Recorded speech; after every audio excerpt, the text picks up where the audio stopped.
Hola, soy Javi y vengo a presentarte unos resúmenes de Los Seres Olvidados, una saga de libros que podrás encontrar en Amazon.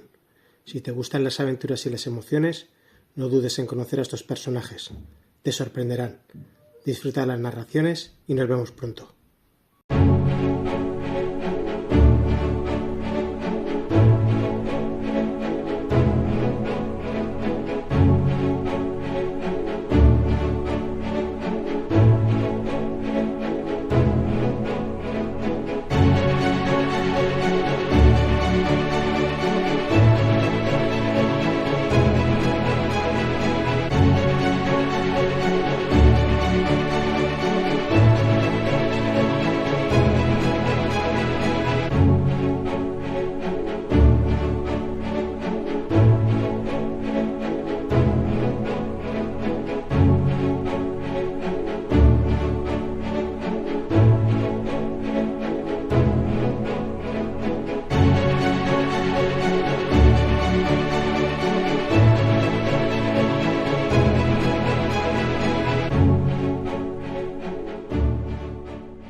Bienvenidos a una nueva exploración. Hoy nos metemos de lleno en un mundo muy especial, el de los Aerendari, los elfos de la luz. Lo conocemos por los extractos de Cibra, la nigromante del alba. Sí, y es fascinante porque su mundo no es tanto un lugar físico, sino casi una melodía constante. Viven en ciudades flotantes, como tejidas en árboles sagrados, en un crepúsculo perpetuo. Y su filosofía de vida va muy en esa línea, ¿no? La vida es como una sinfonía. Y la muerte, pues, no es un final, sino una vuelta a esa melodía universal. Una disolución. Exacto, una disolución. Y es clave entender esto. No es un silencio, es reintegrarse. Por eso, claro, la nigromancia, cualquier intento de contactar con lo ya disuelto, es el mayor tabú imaginable. Una perturbación en la armonía. Justo, una nota totalmente discordante, una aberración para ellos. Y en este contexto tan musical y estricto aparece Cibra. Nuestra idea hoy es explorar su historia como una tragedia muy personal, la lleva a ser una nigromante, pero muy particular. Sí, porque su magia no surge del deseo de poder, que es lo típico que asociamos a la nigromancia, ¿verdad? Sino del amor, de la empatía, de la necesidad de consuelo. Y eso, claro, choca de frente con toda la filosofía de su pueblo. Queremos ver esa sociedad élfica, la pérdida que lo detona todo, y esa magia prohibida que nace del dolor, pero se guía por el consuelo. Es un viaje muy interesante sobre ese conflicto, ¿no? Entre aceptar la muerte como parte del ciclo, como hace la comunidad, y la necesidad individual, visceral casi, de no olvidar, de mantener un vínculo. Empecemos por ellos, por los Aerendari. ¿Cómo son, más allá de la música? Pues viven muy conectados a la naturaleza. Se comunican casi por ecos entre sus ciudades arbóreas. Y esa visión de la muerte lo impregna todo. Es un retorno, insisto, no un fin. Resurrección, aferrarse, impensable. Un crimen espiritual, literalmente. ¿Y Tibra? ¿Encajaba bien antes de todo? Pues parece que ya tenía algo distinto. Una cierta melancolía, una sensibilidad especial hacia la ausencia, hacia lo que falta. Su hermana gemela, Lelja, era su contrapunto total. ¿Cómo era Lelja? Pura luz, alegría, vitalidad. Como la risa del viento, dice el texto. Estaban increíblemente unidas, eran como dos partes de un mismo canto. Entiendo. Y la cultura Aerendari tiene sus ritos, como el rito de la memoria. Sí, un ritual diario muy hermoso. Honran a los ancestros recitando sus nombres, tejiendo sus vidas en hilos de luz, pero siempre desde la aceptación total del ciclo. No hay espacio para la negación, para la rabia del duelo como la entendemos nosotros. Y entonces llega la tragedia. El viento enfermo. Eso es, una especie de corrupción invisible que no ataca el cuerpo sino el alma, la melodía interior. Y Leia, la alegre Leia, es la primera en verse afectada. Qué terrible. Imagino la impotencia de Tibra, viendo a su hermana apagarse, intentando curarla con los métodos tradicionales, los cantos, y nada. Y mientras, la comunidad presionando sutilmente. Acéptalo, es un descanso, es parte de la canción. Pero para Tibra no es eso, no es paz. Es silencio. Un silencio atroz, una desaparición inaceptable. Se aferra a ella hasta el último suspiro. Y la última palabra de Leia es apenas un murmullo. Canta. La entierran bajo un lirio negro. Un símbolo del ocaso, supongo. Y Tibra se queda ahí, esperando. 7 anocheceres. Al séptimo, rota de dolor, finalmente canta. Su propia canción de pérdida. Y ahí ocurre lo imposible. ¿Qué pasa? El lirio negro se inclina hacia ella y susurra. Pero no con voz de planta, sino con la voz de Lilja. Canta. Otra vez. Madre mía. Ese es el punto de inflexión total. Claro, es el catalizador. Vuelve cada noche y ya no oye solo a Lilja.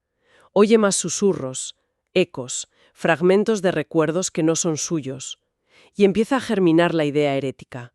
No es el lirio, es ella. Lilja no se ha ido del todo. Y ahí choca con todo lo aprendido. La filosofía aerendaria dice una cosa, la muerte es disolución. Pero su experiencia directa, ese eco persistente, le dice otra cosa. Exacto. Es el corazón contra la doctrina.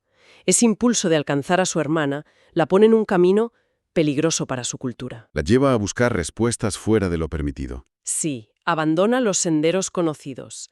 Acaba encontrando a Arelm, un fauno ciego, una figura marginal que lee historias en los huesos.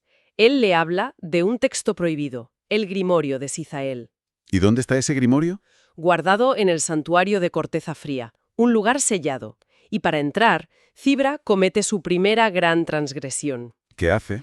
Usa una llave que pertenece a su abuela, Seriel, que además es la archidruida, una figura de máxima autoridad. Es una traición, pero siente que su necesidad es más fuerte. ¿Y encuentra el libro? ¿Cómo es? Muy peculiar. Las páginas están en blanco, pero se llenan con sus propios pensamientos, los que no se atrevía a formular, y le revela una fórmula para recordar con forma. El propio Grimorio parece tener consciencia. Le susurra algo así como: quien canta desde la tierra aún puede bailar sobre ella, si el corazón que llama no teme a la sombra. Fíjate, no habla de poder, habla de corazón y de no temer a la sombra. O sea que el primer ritual no es un acto de dominio. Para nada. Es un acto de amor, de fe desesperada. Ofrece algo personal de Liela, un broche tallado por ella. Usa su propia sangre, savia de luna. Y no recita un conjuro. Canta. Canta su dolor, su amor, su rabia. ¿Y funciona? Sí. Liela aparece. Pero no como un cuerpo revivido, ¿eh? Es más bien un espectro, una forma hecha de pétalos y luz de luna. No habla, pero la mira con paz, le sonríe. Y ahí Zimbra entiende. Ahí lo comprende todo. Su don no es la nigromancia que su pueblo teme. No es controlar cadáveres. Es otra cosa. ¿Qué es entonces? Es dar voz, honrar la memoria. Como ella misma piensa, no podía devolverla a la vida, pero podía honrarla. Dejarla cantar de nuevo, a través de su propio canto silente. Qué bonito y qué diferente. Totalmente. Y así nace su habilidad única. El tejido anímico, la capacidad de entrelazar su alma con esos ecos, con esos recuerdos persistentes, para permitirles expresarse.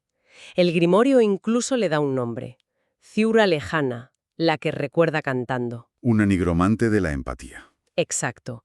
Nacida de la luz de su amor y, paradójicamente, de la oscuridad de su pérdida y su desafío a las normas. Pero claro, en una sociedad tan estructurada como la Erendarí, un acto así, aunque sea íntimo, no puede pasar desapercibido. Imposible. La descubren y es llevada a juicio, ante los 12 ancianos. Y entre ellos está su abuela, Seriel. Imagina la escena. La cúpula de velares, la raíz del verbo, solemnidad absoluta. ¿Y la acusación? La más grave posible. Romper el ciclo sagrado, invocar a los muertos, perturbar su paz, pervertir la memoria. Todo. ¿Cómo se defiende Ciubra? Su defensa es, bueno, no es una defensa al uso. No pide perdón, no clama inocencia, se define a sí misma. Dice algo como: soy la hija que escucha aun cuando el canto ha cesado. Vaya, asume lo que ha hecho. Totalmente. Admite haber usado el grimorio, pero insiste, fue por amor al Elja, no por miedo a la muerte ni por poder. Y les lanza un desafío filosófico directo. ¿Cuál? Les pregunta si su propia tradición de recordar a los ancestros en cantos no es también una forma de aferrarse. ¿Dónde está la línea?, viene a decir. Su justificación final es demoledora por su simpleza, porque su voz no me dejó. Es una postura muy valiente, Y muy, coherente con ella. desde luego, es casi una declaración de principios. Dice, vuestro canto honra el ciclo, el mío honra la grieta. Afirma que no quiere revertir la muerte, sino escucharla mejor, entender esos ecos y, bueno, acepta la culpa si su crimen fue amar demasiado. ¿Y el veredicto? Supongo que inevitable. Exilio. Y lo más doloroso es que quien lo pronuncia, con la voz rota, es su propia abuela, Seriel, aunque le da una especie de bendición críptica. Pero el bosque recordará tu nombre. Uf, qué momento. Nadie más la apoya. Su madre, Ceraldra, lo intenta, ruega por ella. Dice, ella consuela, no destruye.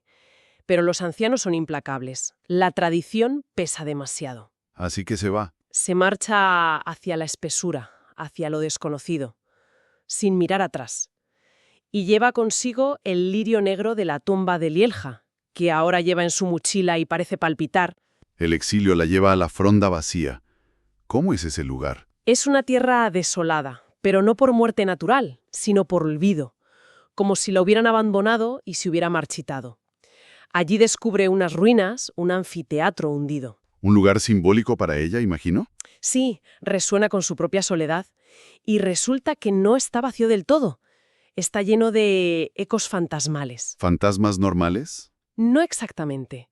Son como lamentos sin rostro, susurros que piden ser recordados, voces que dicen ¿dónde está mi nombre? Son las almas olvidadas por los propios Aerendari. Olvidadas. ¿Cómo? En el rito de la memoria. Son como los descartes de la historia oficial. Las grietas de las que hablaba en el juicio. Precisamente. Una de esas sombras la toca, le transmite un recuerdo fugaz, una niña que murió en un pozo y fue olvidada. Ahí Tibra comprende que son fragmentos de vidas sin historia, olvidados incluso por la muerte oficial de su cultura. ¿Podría haberse asustado? Podría, pero su experiencia con Lelja la ha cambiado. Siente empatía, no miedo.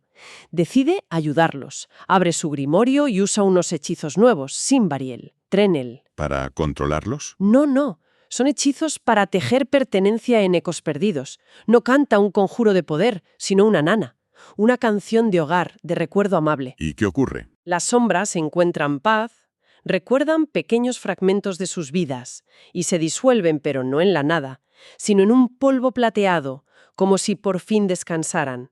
Una última figura, de aspecto noble, le deja una tiara agrietada. ¿Una tiara? Sí, y Cibra siente una pena muy antigua y percibe un nombre, Elion Shal. Se pone la tiara y en su grimorio aparece una nueva runa, Alnarez, que significa voz prestada. Así que sin buscarlo encuentra un nuevo propósito. Exacto. Se convierte en una especie de guardiana de lo olvidado, de esas memorias perdidas. El lirio negro que lleva, el de Lela, desarrolla un nuevo pétalo, oscuro pero vibrante. Empieza a aceptar que su camino implica abrazar esa oscuridad para encontrar luz y memoria donde otros no miran. Pero su camino no se queda ahí. Más adelante se encuentra con otros, practicantes. Sí, la hermandad del último aliento. 5 figuras vestidas de negro y rojo muy siniestras. Reconocen su don, que es muy diferente al suyo, y le ofrecen enseñarle más. ¿Y ella acepta? Viaja con ellos un tiempo. Aprende conjuros prohibidos, técnicas para controlar a los muertos, para extraer secretos por la fuerza. Su poder aumenta, sí, pero también su inquietud. Ve el contraste. ¿Qué contraste? El de su magia, basada en la empatía, en escuchar, y la de ellos, que es puro control, profanación, poder por el poder. Cadenas en lugar de cantos. ¿Cuándo se produce la ruptura? Cuando los ve en una aldea muy pobre, tomando cuerpos recién fallecidos para usarlos en sus pruebas, en sus experimentos. Es algo macabro y totalmente falto de respeto. Y ella no puede con eso. No. Les planta cara. Les pregunta directamente, ¿esto es dominio sobre la muerte o es simplemente desprecio por la vida? ¿Y qué le responden? El líder, un tal Nagkel, Le viene a decir que el poder absoluto justifica cualquier medio, que la diferencia es irrelevante cuando tienes el control total. Y Cibra huye. Intenta huir, pero la alcanzan. Se produce una batalla. Y lo interesante no son tanto los poderes oscuros de la hermandad, que los tienen, sino cómo lucha Cibra. ¿Cómo lo hace? No lucha con oscuridad contra oscuridad. Invoca a las almas que ayudó en la fronda vacía, las olvidadas, pero no las fuerza a combatir. Su mera presencia pacífica, agradecida, parece neutralizar los ataques de la hermandad, que se basan en el miedo y el dolor. Es memoria contra violencia. Qué curioso. ¿Consigue vencerlos? Derrota a los especialistas de Nar-Gel. Él, furioso, se transforma en una especie de titán de dolor, absorbiendo a sus propios seguidores. Cibra está agotada, pero encuentra fuerzas. Canta una nueva canción, una que mezcla su dolor, el amor por Lelja y esa luz que ha aprendido a encontrar en la sombra. ¿Y qué efecto tiene? Las almas liberadas danzan alrededor del titán. No lo atacan, pero les recuerdan sus crímenes, le confrontan con la memoria de sus víctimas. Y él se derrumba. No por un golpe físico, sino por el peso de esa memoria. Su última maldición para Cibra es: acabarás siendo como nosotros. Una advertencia terrible. ¿Y qué dice ella? Su respuesta define su camino. Pero yo recordaré por qué empecé. Toma el grimorio de la hermandad, lo sella, pero se lo lleva. No para usar su poder, sino para entenderlo, para guardarlo. Se reafirma en su identidad. Totalmente. Nigromante de la piedad, no del poder vacío. Y el lirio negro que lleva adquiere un brillo violeta, como si absorbiera algo de esa experiencia. Su viaje continúa. Se enfrenta a Murmurael, el eco del olvido. ¿Qué es eso exactamente? Es una entidad terrible. Una especie de amalgama de pensamientos de todos los muertos olvidados. Una fuerza entrópica, pura negación, que busca borrarlo todo. El olvido hecho consciencia. Se encuentran en una necrópolis antigua. ¿Y qué quiere Murmurael de Tiubra? La acusa de alterar el equilibrio, de robar el fuego de la memoria, que debería extinguirse. Tiubra se defiende. Dice que ella solo recoge lo que otros han tirado, lo olvidado. Pero Murmurael juega sucio, supongo. Muy sucio. Utiliza la voz del Lelja para hablarle, y eso casi la quiebra. Se enfrenta a un dilema moral tremendo. ¿Cuál? Para vencer a esta fuerza del olvido, tiene que obligar a un alma a luchar por ella. Se convertiría entonces en alguien como la hermandad, traicionando sus propios principios de respeto a los muertos. Es una encrucijada terrible para ella. ¿Qué hace? El grimorio le muestra una opción desesperada, invocatio vita heroica. Puede invocar a un héroe caído, pero tiene un coste altísimo. El coste. No lo invoca para darle paz, sino para llamarlo de nuevo al deber, a la lucha. Y solo puede invocar a uno. Es una decisión difícil. ¿A quién elige? A Aerion Telnir, un paladín legendario. Su epitafio decía: murió de pie porque sus rodillas no conocían el miedo. Lo invoca. Surge como un ser de tierra y luz lunar. Y es como la leyenda. Pues no exactamente. Aerion le confiesa que murió lleno de arrepentimiento por la guerra, no glorioso, que lo que anhelaba era paz, pero entiende la causa de Cibra contra el olvido total. Y decide ayudarla. Sí, con una frase preciosa. Entonces, cantemos por el silencio. Acepta luchar contra Murmurael. La batalla es muy simbólica. Memoria y luz contra la nada, contra el olvido. Murmurael ataca con culpa, con recuerdos rotos. Aerion responde abrazando su humanidad, todo su pasado, y Tibra lo sostiene con su propia fuerza vital. Es un esfuerzo conjunto. Enorme. Aerion parece caer, Murmurael se vuelve contra Tibra. Pero entonces el eco de Leela la impulsa de nuevo, canta, y Tibra se levanta. Realiza un acto casi improvisado, una fusión de su canto con el espíritu de Aerion. ¿Una fusión? Sí, juntos, como una sola voz de memoria invencible, desintegran a Murmurael. Liberan miles de recuerdos que estaban atrapados en él. ¿Y Aerion? Encuentra la paz por fin. Se disuelve, dejando tras de sí un lirio pálido. Tibra queda sola. Ha vencido, pero siente el peso de la culpa, de la soledad, del coste de esa victoria. Escribe en su grimorio sobre eso, ¿no? Sí, reflexiona que su poder no es para robarle a la muerte, sino para recordarle que la memoria puede perdurar, que es una forma de esperanza. Y anota algo sobre una profecía: 6 héroes que serán necesarios. Después de algo tan cósmico, vuelve a lo terrenal.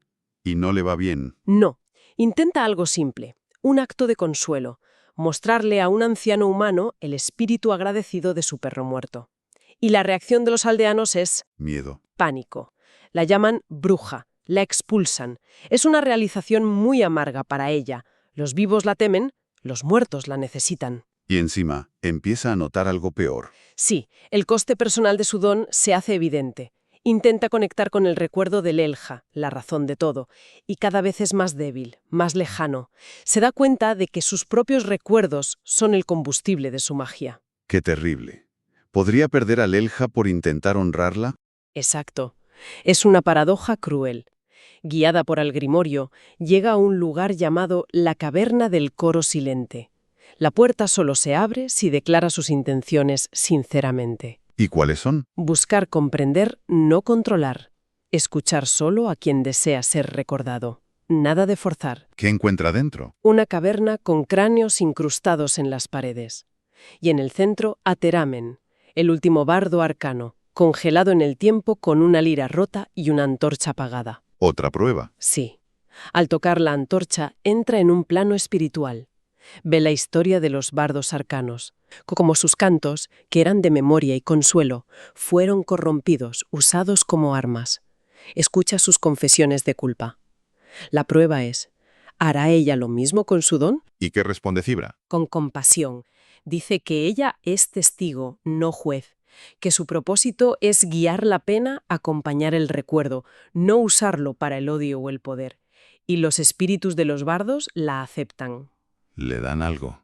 Taramen le lega su conocimiento y la lira, ahora restaurada, obtiene un nuevo poder, la melodía del umbral, que le permite invocar el eco de un alma por un solo día. Pero con un precio. Un precio muy claro y explícito esta vez. Cada vez que use esa melodía, perderá un recuerdo propio. Taramen le pregunta si está dispuesta. ¿Y ella? Responde cantando. Acepta el coste. Luego aún tiene que superar a un guardián esquelético, al que derrota dándole paz con una canción de vida y memoria. Y confirma el coste en su grimorio. Sí, escribe algo como: el poder no se gana, se canta, y cada nota que canto me la arranco del alma.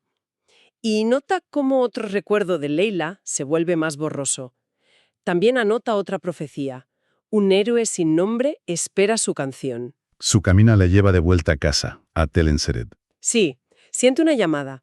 El árbol madre, el corazón de su pueblo, está muriendo. El regreso es amargo. Siente el juicio silencioso del bosque, de su gente. ¿Y cuál es la amenaza esta vez? Unos seres llamados Shigral. Son como espectros arbóreos, nacidos del rencor de una guerra antigua que los Airendari olvidaron o borraron de su historia. Y son inmunes a la magia élfica normal. O sea que los métodos tradicionales no sirven. ¿Cómo la reciben? Con miedo. Incluso su madre, Teraldra, la rechaza al principio, pero recibe ayuda secreta de algunos elfos. Entiende que tiene que actuar. ¿Qué propone? Se enfrenta a los ancianos. Les pide hacer algo inaudito: realizar juntos el hechizo de las raíces olvidadas. Un ritual que requiere unir voluntariamente las voces de los vivos y los ecos de los muertos para sanar al árbol. Me imagino la reacción de los ancianos. ¿Dudas? ¿Miedo a las consecuencias? Es romper otro tabú más, pero es su propia madre, Ceraldra, quien da el paso clave. Admite su miedo, pero ve que no hay otra opción. Y los demás aceptan, por desesperación. ¿Y funciona el ritual? Sí. Cibra, los ancianos y el eco puro del Elja cantan juntos.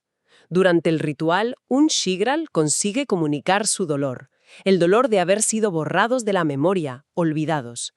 Cibra comprende que su ira no era maldad pura, era una búsqueda desesperada de reconocimiento. Así que el canto cambia. Se convierte en un canto de perdón, de reconocimiento de ese dolor olvidado. Los Shigral encuentran paz y son absorbidos por el árbol madre que revive sanado. Una victoria entonces. Parece una victoria total, pero, siempre hay un pero con Cibra, una anciana la confronta después. Le plantea una duda terrible. ¿Qué duda? Le dice: has sanado el cuerpo del árbol, pero has silenciado el alma de su dolor. Al borrar la memoria de la injusticia, has borrado también la lección. Y le suelta una frase lapidaria. Un bosque que no recuerda su fuego es un bosque que puede volver a arder. Uf, deja la victoria con un sabor amargo. Ha hecho bien Tibra al imponer esa paz, esa sanación, si implica olvidar la causa del conflicto. Es la gran pregunta que queda flotando, la ambigüedad de su victoria. Antes de irse de nuevo, al menos tiene una reconciliación muy emotiva con su madre. ¿Qué pasa? Thráldra la busca en la frontera. Se abrazan. Y la madre le confiesa algo que lo cambia todo. Yo también la oí. Aleja, te amo y te creo. Por fin Thráldra puede liberar parte de su dolor contenido. Qué momento tan necesario para ella. Sí. Deja Telensaret de nuevo, escribiendo en su grimorio sobre cómo vivos y muertos cantaron juntos. Quizá no la entiendan, dice, pero por un instante la escucharon. Y el último tramo de su viaje en estos extractos la lleva a la Torre del Silencio Eterno. Sí, siente que su don se debilita. El eco del Elja es casi inaudible. Necesita enfrentar el silencio. Quizá su mayor miedo. La torre es un lugar de pruebas internas. Se enfrenta a monstruos. No, se enfrenta a sí misma, a ecos de su culpa por Leia, a las consecuencias de sus actos como lo de los Shigral, a la tentación del poder sin empatía que rechazó en la hermandad. Tiene que aceptar su pasado, su responsabilidad y rechazar la corrupción interna. ¿Y qué encuentra en la cima? No un gran mal. Encuentra un anciano sanador atrapado por sus propios hechizos de resurrección fallidos. Lleva siglos atrapado entre la vida y la muerte, suplicando el fin. Y la magia de Tibra, su tejido anímico, no funciona con él, no puede ayudarlo. Qué frustrante. ¿Por qué no funciona? La revelación es que la torre refleja sus propios miedos, el miedo a que su don se convierta en una tiranía, en una forma de atrapar almas en lugar de consolarlas o liberarlas. El sanador es un espejo de lo que ella podría llegar a ser si no tiene cuidado. Se derrumba ante esa verdad. Sí, y en ese momento de vulnerabilidad encuentra otro libro, un texto inesperado, sobre los contrarios, Luz nacida de las sombras, escrito por un tal Malzar, descrito como un demonio clérigo. Un demonio clérigo. Interesante. ¿Qué dice el libro? Habla de cosas que resuenan mucho con ella. La necesidad de saber dejar ir a las almas, de encontrar fe incluso en el error o el pecado. Habla de una luz que puede nacer precisamente de la oscuridad. ¿Y eso le da una nueva perspectiva? Comprende que lo que necesita no es más poder para arreglarlo todo, sino una voluntad diferente. Una sabiduría para saber cuándo actuar y cuándo dejar ir. Decide no intentar liberar al anciano con magia, sino abrazarlo, ofrecerle consuelo y prometer buscar respuestas, no soluciones mágicas. Su enfoque cambia. Muerte. Deja la torre con 2 grimorios ahora. Sí, el suyo, el del recuerdo cantado, y el de Maltar, el de la luz nacida de la sombra. Su propósito se refina, ya no es luchar contra la muerte, sino... Entender la vida junto a la muerte. Su pensamiento final lo resume bien. Sí, no estoy aquí para conquistar la muerte. Estoy aquí para aprender a vivir con lo que deja atrás. Y se dirige al norte siguiendo una pista relacionada con Maltar hacia un camino aún más incierto. Es una evolución tremenda, de una elfa consumida por el dolor personal a una figura única que camina en la frontera, que redefine lo que significa la nigromancia y que paga un precio altísimo. Desde luego, su historia nos fuerza a mirar la nigromancia de otra manera, no como profanación sistemática, sino como una forma extrema, casi desesperada, de empatía, de memoria, de no querer olvidar. Nos habla del duelo, de cómo las sociedades gestionan el recuerdo y el olvido. ¿Y hasta dónde puede llegar el amor de una persona para desafiarlo todo? Exacto. Pero también plantea preguntas incómodas. ¿Siempre es bueno recordar todo? ¿Hay olvidos necesarios? Cibra elige recordar, pero a costa de sí misma. Y, como le advirtió la anciana, quizás a costa de tapar verdades colectivas dolorosas pero importantes. Nos deja pensando en eso, en la advertencia del bosque que olvida su fuego. Cibra trajo consuelo, sí, sanó heridas. Pero, ¿es una memoria completa la que preserva? Y sobre todo si la propia guardiana del recuerdo empieza a olvidar, porque ese es el precio. ¿Qué pasa con esas historias que protege? ¿Puede sostenerse ese don? Es una reflexión final sobre la fragilidad de la memoria, la responsabilidad que conlleva y, bueno, lo complejo que es todo esto.